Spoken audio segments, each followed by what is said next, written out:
Hello students, welcome to Khandelwal Maths Academy. I am your host Vishwesh Khandelwal. In today's video, we will be continuing with part 3 of practice set 2.2 of chapter 2 sequence and series of M2 of standard 11. And as we all know, the problems of the practice set 2.2 are based on the nth term of a geometric progression, which is calculated by the formula Tn is equal to a into r raised to n minus 1. Okay.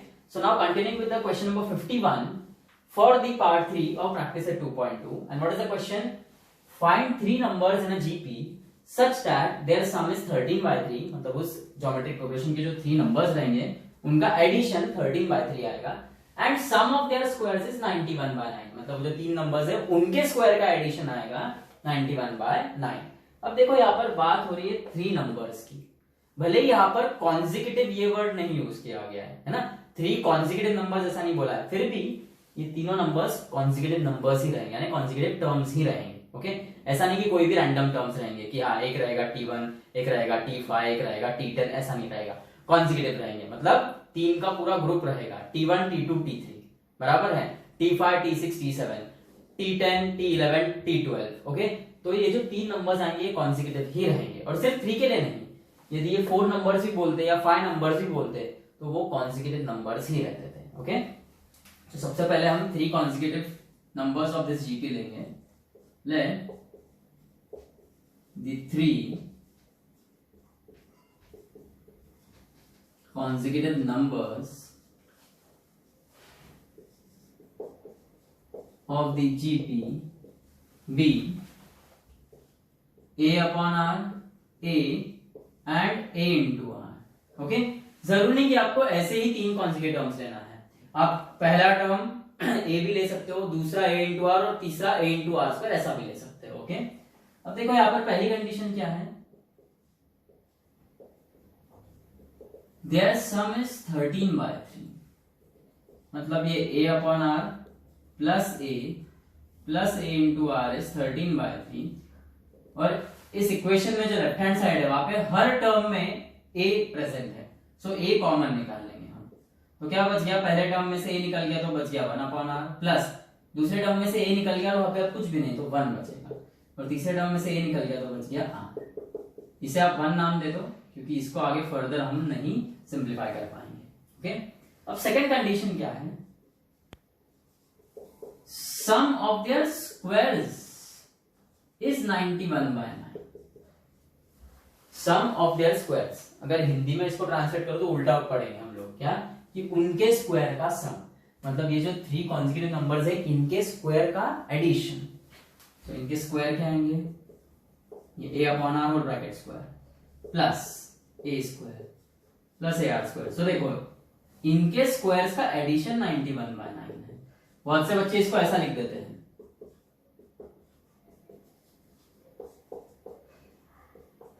जो कि गलत रहेगा. Okay बहुत difference है दोनों में, तो language पे ध्यान देना अच्छे से. Now see,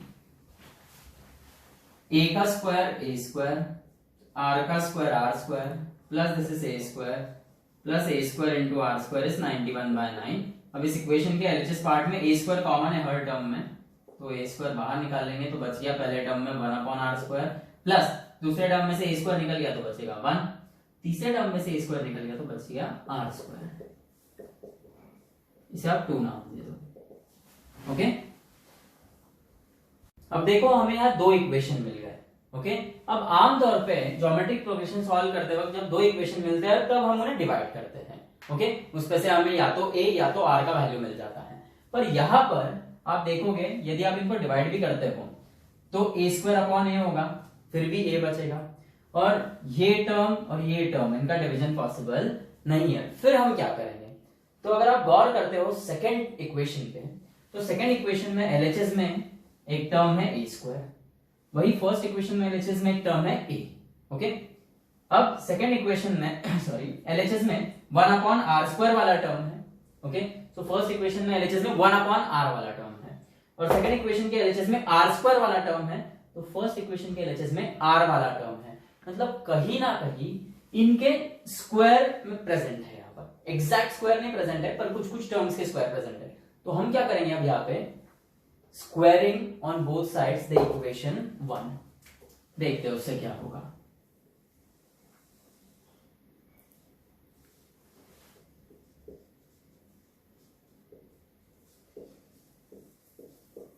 squaring on both sides the equation 1.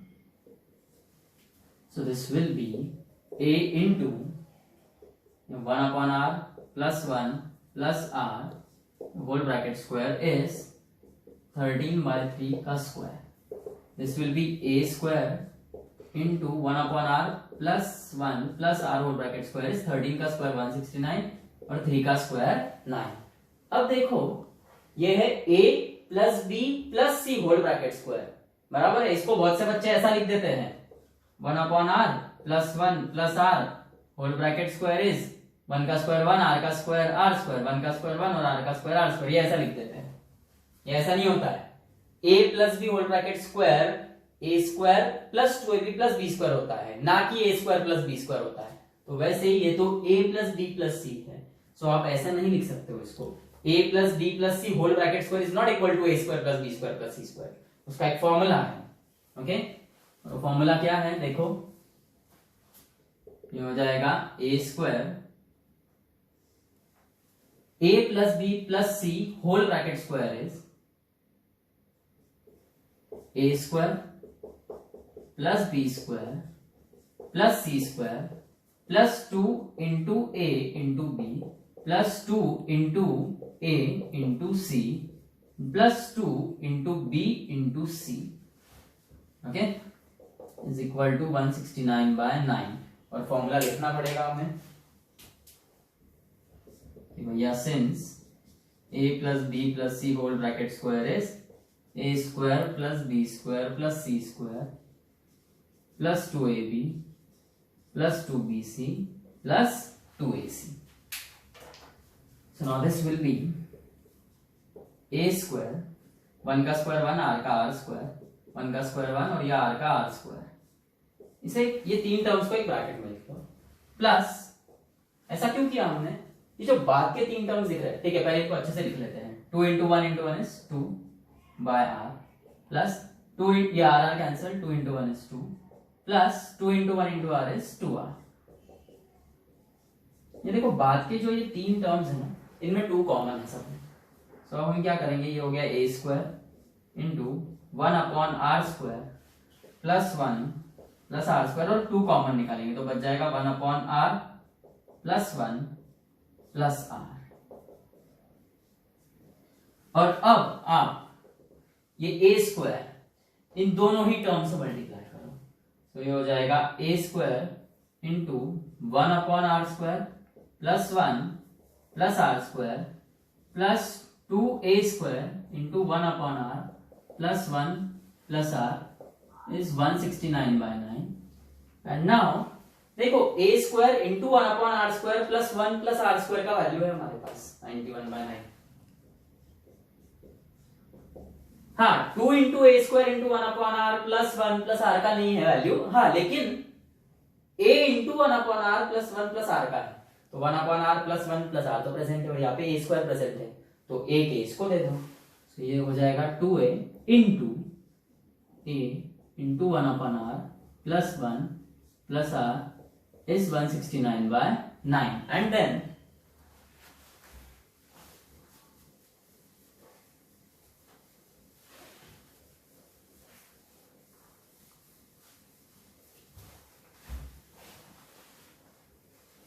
देखो इसके बाद में यहां पे लिख रहा हूं therefore 91 by 9 plus 2a into a into 1 upon r plus 1 plus r का वैल्यू क्या है 13 by 3 is equal to 169 by 9. Okay, यहां पे रीजन आएगा फ्रॉम 2 और यहां रीजन आएगा फ्रॉम 1.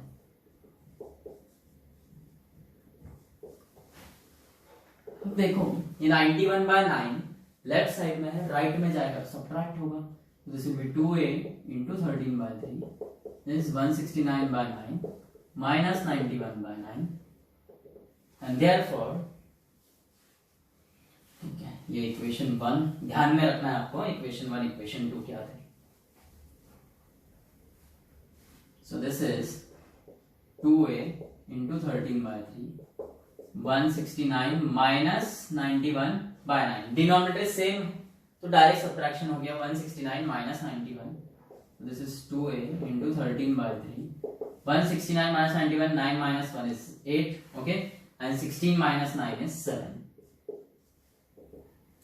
नेक्स्ट स्टेप में a इज इक्वल टू ये 78/9, ये जो 3 डिनोमिनेटर में था वो भी मल्टीप्लिकेशन में लेफ्ट साइड में, वो जब राइट में जाएगा तो वो मल्टीप्लाई होगा पर न्यूमरेटर से, और वैसे ये 13 नीचे आ जाएगा और ये 2 भी नीचे आ जाएगा. सो दिस इज 3 1 जा 3 3 जा 9, ओके, 13 1 जा 13, 6 जा, सो a is 6/3 into 2, 3 2 जा 6. सो a का वैल्यू आया आपका 1, okay, and put a is equal to 1 in equation 1, which was a into 1/r plus 1 plus r is 13/3. यहाँ पर a की जगह आप 1 डालो. अब यहाँ पर हम करेंगे क्रॉस मल्टीप्लीकेशन, ओके. अब ये 1/r plus 1, so 1 plus 1 into r is r, upon r1 is r, plus ये r is 13/3. This is cross multiplication.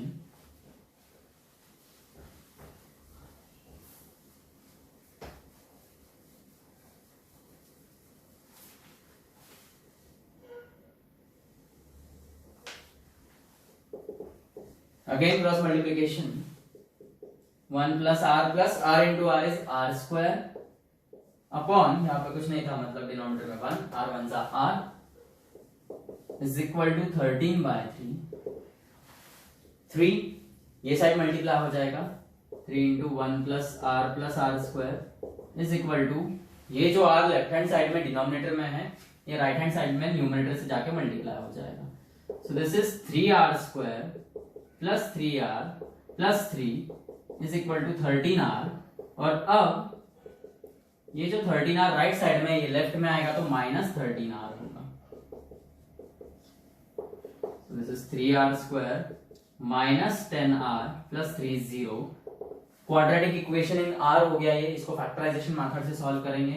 3r square 3 3 जा 9 होता है, ओके, और 9 के pair of factors 1 into 9, middle term यानी second term negative है और third term positive है, तो दोनों फैक्टर्स नेगेटिव रहेंगे, मतलब माइनस 9r माइनस r में स्प्लिट होगा मिडिल टर्म. पहले दो टर्म्स में से 3 और r कॉमन निकलेगा, बच गया r माइनस 9 यानी 3 into 3, 3 निकल चुका है तो बचेगा 3, और r ऑलरेडी कॉमन निकल चुका है. फिर इस स्टेप में थर्ड टर्म का साइन जो है वो कॉमन लेते हैं हम, r और 3 का HCF 1 आएगा तो बचेगा r, माइनस साइन आपने कॉमन लिया तो प्लस का होगा minus. This will be 3r minus 1 into r minus 3 is 0, मतलब 3r minus 1 is 0 और r minus 3 is 0. इसका मतलब r is 1/3 और r is 3. ये तो r के वैल्यूज आए हैं, okay. Now see when a is 1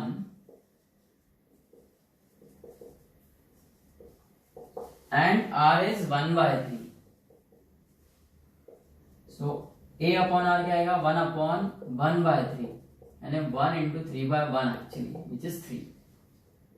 a तो आपका 1 है और a into r क्या आएगा, 1 into 1/3 यानी 1/3. And when a is 1 and r is 3,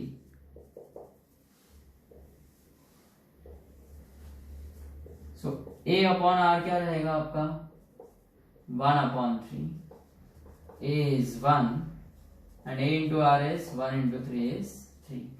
okay, इसका मतलब the required GP या फिर the 3 consecutive terms, sorry required नहीं है, required GP नहीं, the 3, ये 3 consecutive terms कहीं भी हो सकते हैं.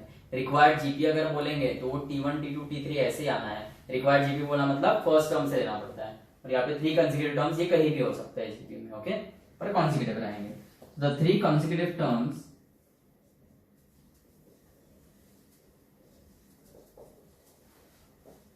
of the GP are 3 1 1/3 dash dash ऐसा मत लिखना, क्योंकि 3 consecutive terms की ही बात हो रही है, इसलिए मैंने required GP ऐसा नहीं लिखा है.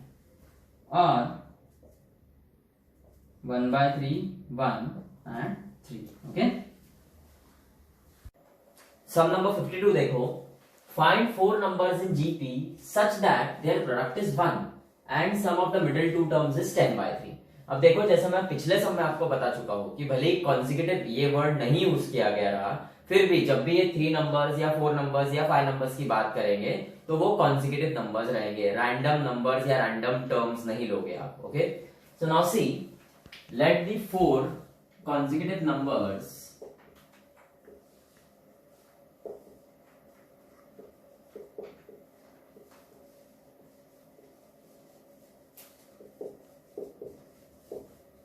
in the GP be a upon r cube, a upon r, a into r, a into r cube. आप इसके बदले ये भी ले सकते हो, a into r, a into r square, a into r cube, कि these are the 4 consecutive terms of the GP. या फिर आप ये भी ले सकते हो कि पहला टर्म a अपॉन r, दूसरा टर्म a, तीसरा टर्म a इंटू r, चौथा term a into r square. Okay, पर यहाँ पर इस सम, स्पेसिफिक सम के लिए 4 कंसेक्यूटिव नंबर्स जो रहेंगे वो ये लेना ज्यादा प्रेफरेबल है, बिकॉज यहाँ पर क्या बोला है, देयर प्रोडक्ट इज 1.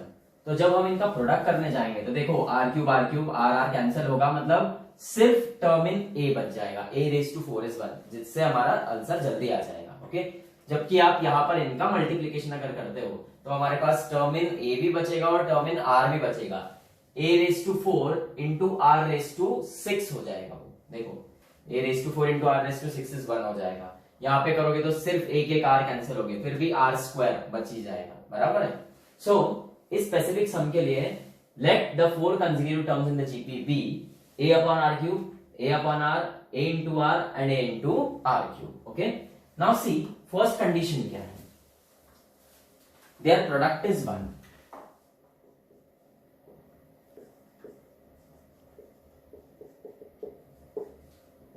इसका मतलब a upon r cube into a upon r into a r into a r cube is 1.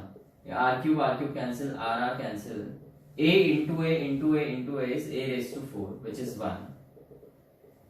अब ये जो 4 एज अ पावर है लेफ्ट हैंड साइड में, जब ये राइट हैंड साइड में जाएगा तो ये रूट बनेगा और विद प्लस माइनस साइन. देखो, ऐसा जरूरी नहीं कि जब स्क्वायर का स्क्वायर रूट बनता है तभी प्लस माइनस साइन आती है. जब भी कोई इवन पावर रूट में कन्वर्ट होता है तब तब प्लस माइनस साइन आती है. Okay, so this will B a is equal two plus minus 1.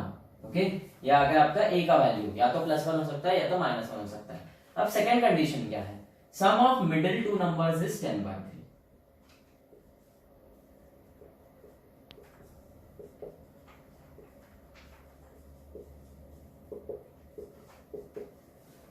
अब मिडिल टू नंबर्स कौन से हैं, a upon r plus a into r is 10/3. Now here जो लेफ्ट हैंड साइड है आपका, उसमें आप देखो तो दोनों टर्म्स में a कॉमन है, तो a बाहर निकाल लो. तो पहले टर्म में बच गया 1 अपॉन r प्लस दूसरे टर्म में से a निकल चुका है तो बचेगा r is equal to 10/3. Okay, इसका मतलब इसे यहीं पे सॉल्व कर लेते हैं. ये 1 plus r into r is r square by r is 10/3. अब देखो, इसे 1 नाम दे दो. अब हमारे पास a के दो वैल्यूज है, या तो +1 या तो -1. So put a is equal to 1 in equation 1. Okay, so ये हो जाएगा 1 into 1 plus r square upon r square is 10/3. 1 into anything is the same thing, और यहाँ पर 3 मल्टीप्लाई होगा 1 प्लस r स्क्वायर से is equal to 10 into r square. Okay, wait a minute, ये r है. So this will be 3r square plus 10r है, right side में, left में आएगा तो माइनस 10r, और ये 3 1s are 3. Now this is a quadratic equation in r. ये फैक्टराइजेशन मेथड से सॉल्व होता है. 3 3s are 9 आएगा. ओके, और 9 के pair of factors 1 into 9, second term negative, third term positive, मतलब दोनों ही फैक्टर्स नेगेटिव, और -1 -9 gives -10.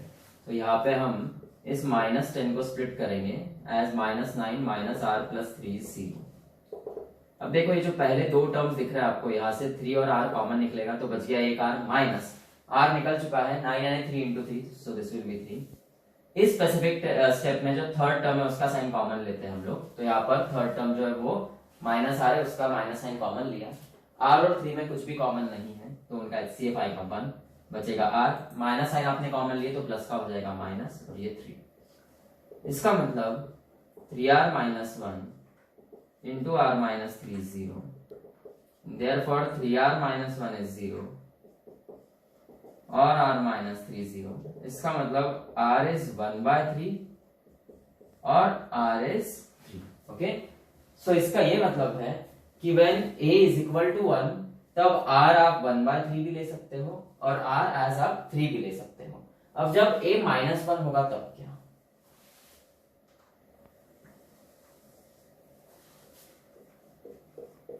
Put a is equal to -1 in equation 1.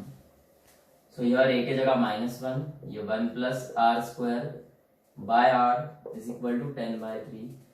Now see, ये माइनस साइन आप न्यूमरेटर में मल्टीप्लाई कर दोगे, ओके, और ये 3 भी मल्टीप्लाई होगा, मतलब -3 इंटू 1 प्लस आर स्क्वायर होगा इज इक्वल टू 10, r ये साइड मल्टीप्लाई होगा, so this is minus r square, ये प्लस 10r है, राइट साइड में लेफ्ट में आएगा तो माइनस 10r होगा, -3 into 1 is -3। Okay, multiply both sides by -1, multiply both sides by -1। Both sides मतलब दोनों साइड्स का हर टर्म -1 से मल्टीप्लाई होगा, सो this will B -1 into -3r and this will be 3r square, sorry। अब देखो -1 into -3r square is 3r square, -1 into -10r is plus 10r, -1 into -3 is plus 3 and 0 into -1 is 0। अब यहाँ पे फिर से this is quadratic equation in r, factorisation method से solve होगा। 3 3s are 9 होता है, 9 के पेयर ऑफ फैक्टर्स 1 into 9, और यहाँ पर अब इस बार second term positive third term positive है तो both the pair of factors will be positive, मतलब ये जो मिडिल टर्म है आपका प्लस 10r ये स्प्लिट होगा as plus 9r plus r। अब देखो ये पहले दो टर्म्स में से 3r कॉमन निकलेगा, बच गया r प्लस 3। देन इस स्पेसिफिक स्टेप में जो थर्ड टर्म है उसका साइन हम कॉमन लेते हैं और यहाँ पे थर्ड टर्म का साइन है प्लस, r और 3 में कॉमन रहेगा 1, तो इसका मतलब 3r plus 1 into r plus 3 0, मतलब 3r प्लस 1 इज 0 और r प्लस 3 इज 0। इसका मतलब r इज -1/3 और r इज -3, मतलब अब हमारे पास व्हेन a इज 1 तब r is 1/3 and r is 3, बराबर है। ये दो सेट रहेंगे अलग अलग, और दो सेट रहेंगे when a is -1 r is या तो -1/3 या तो -3, तो ऐसे टोटल 4 सेट्स के लिए हमें ये 4 कंसेक्यूटिव टर्म्स कौन से है वो निकालने होंगे, ओके, जो हम अगले फ्रेम में देखेंगे। अब देखो हमें वो रिक्वायर्ड 4 कंसेक्यूटिव टर्म्स जो है जीपी के उनका वैल्यू फाइंड करना है, और उसके लिए हमारे पास ए और आर के डिफरेंट सेट ऑफ वैल्यूज हैं। तो सबसे पहले लेंगे हम when a is 1 and r is 1/3, so a upon r cube क्या होगा, देखो 1 अपॉन 1/3 का क्यूब, यानी 1 अपॉन 1/3 का cube is 27। Okay, so this will be 27, reciprocally तो करना है आपको, so a upon r cube is 27। फिर a अपॉन आर क्या होगा, सो 1/3 अगेन रेसिप्रोकली आएगा 3, फिर a इंटू आर यानी 1 into 3। Okay, wait a minute, r is 1/3, और फिर a इंटू आर क्यूब यानी 1 इंटू 1/3 का क्यूब, this is 1 into 1/27 यानी 1/27। Okay, so when a is 1 and r is 1/3, the 4 consecutive terms in the GP are 27, 3, 1/3 and 1/27. Now when a is 1 and r is 3, okay,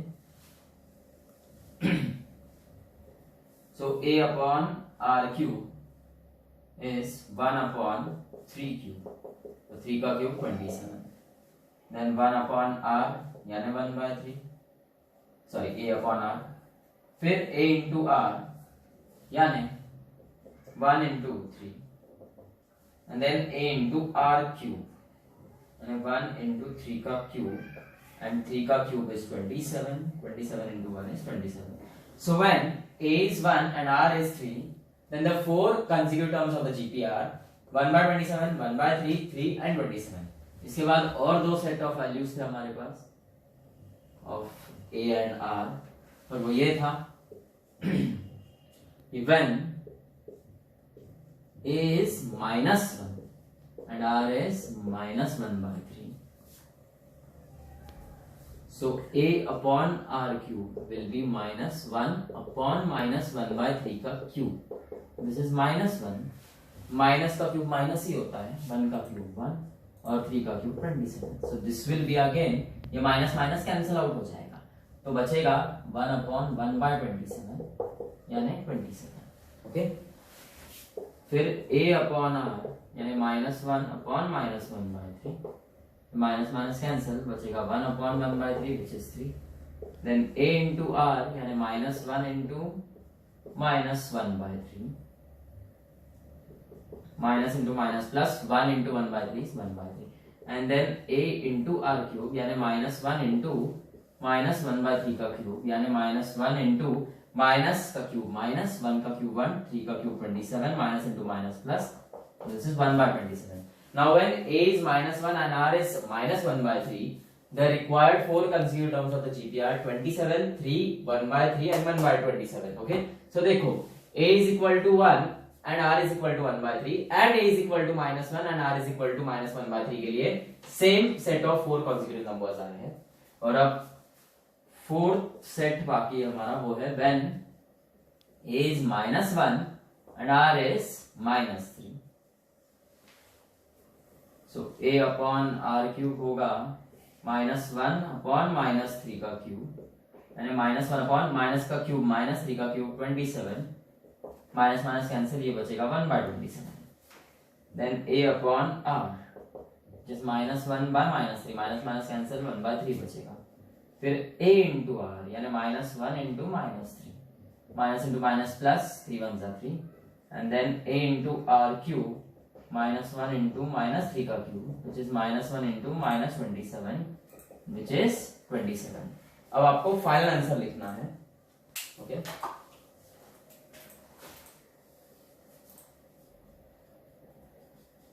the four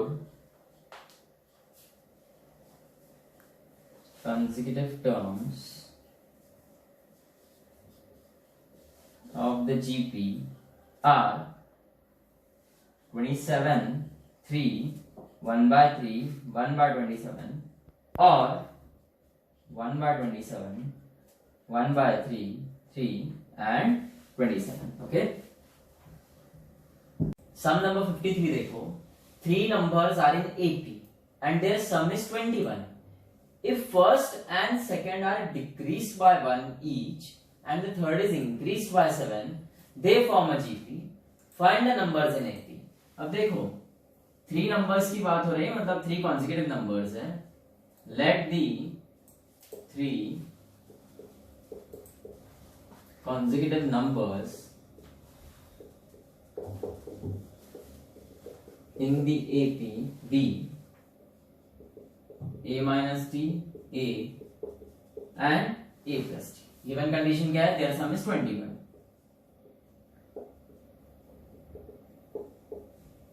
इसका मतलब a minus t plus a plus t is 21. अब यहां से minus t plus t cancel, a plus a is 3a is 21. So a is 21/3, मतलब a is 7. Therefore the 3 consecutive numbers of the AP are, a के जगह 7 डालना, 7 minus t, 7 and 7 plus t. Okay, अब second condition क्या है? if the first and second numbers are decreased by 1 each. If the first and second terms are decreased by 1 each, मतलब ये जो first और सेकेंड टर्म है इनमें से दोनों में से 1 माइनस करना है, and the third term is increased by 7, then they form a GP. इसका मतलब ये जो पहला टर्म है 7 माइनस डी, इसमें से आप 1 सब्ट्रैक्ट करोगे, दूसरा टर्म है 7, इसमें से भी 1 सब्ट्रैक्ट करोगे, और तीसरा टर्म है 7 प्लस डी, इसमें आप 7 इंक्रीज करोगे ना, प्लस 7 करोगे, so they forms a GP. That is 7 minus 1 is 6, यानी 6 minus d, 6 and 14 plus d forms a GP. Therefore, अब देखो ये 3 कंसेक्यूटिव टर्म्स जीपी में है, इसका मतलब T2 upon T1 is equal to T3 upon T2 होता है। ये लिख लेंगे पहले हम, here T1 is 6 minus D, T2 is 6 and T3 is 14 plus D, as they form a GP.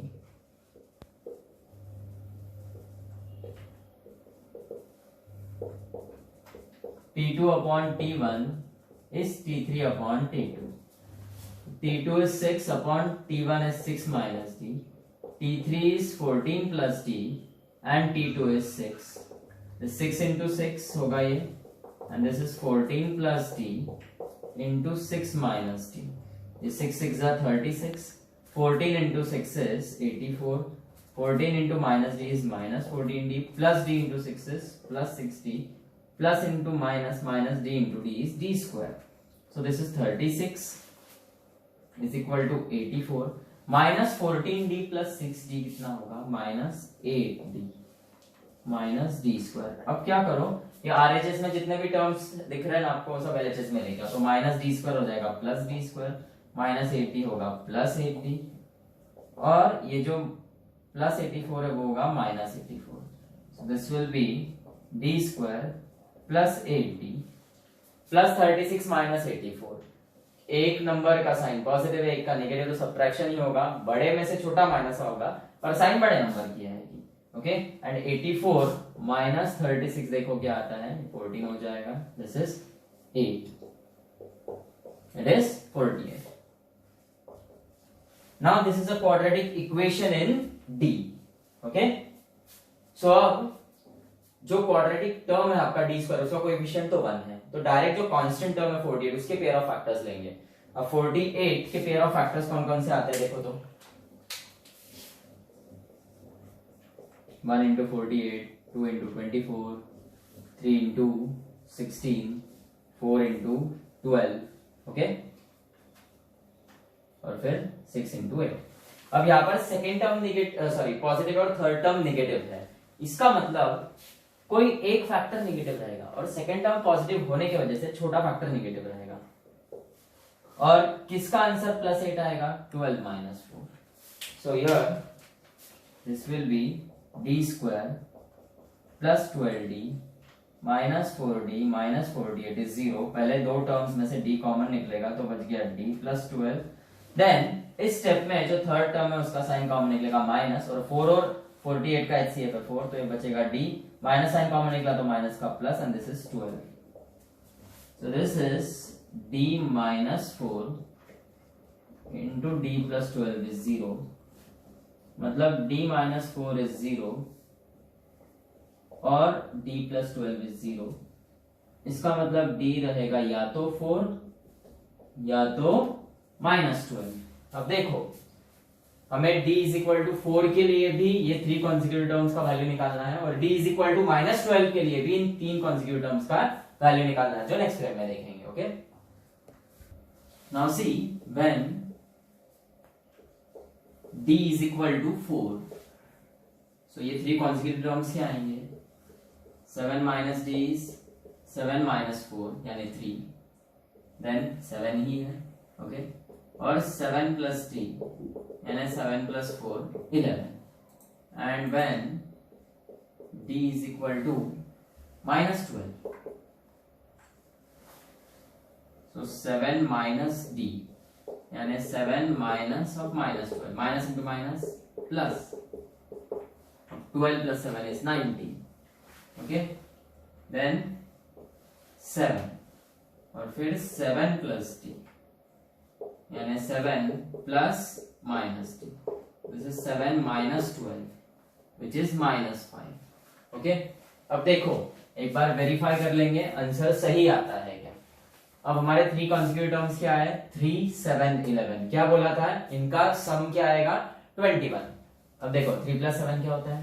10. 10 plus 11 21. Okay, यहाँ पर इनका सम देखो 19 plus 7 is 26 and 26 minus 5 is 21. ये तो सिर्फ अरिथमेटिक प्रोग्रेशन के लिए देखा हमने इसमें फिर जीपी में क्या देखा था कि the first term and second term are decreased by 1.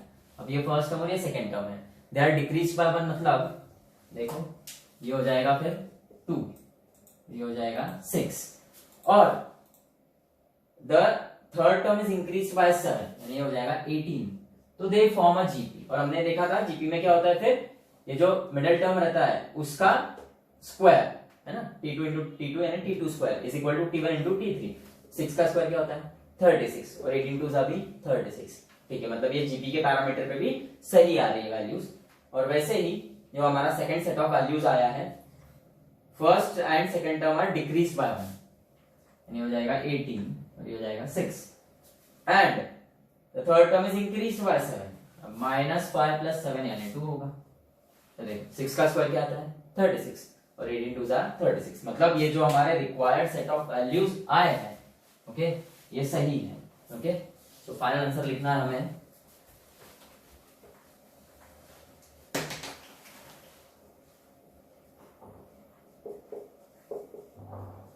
the 3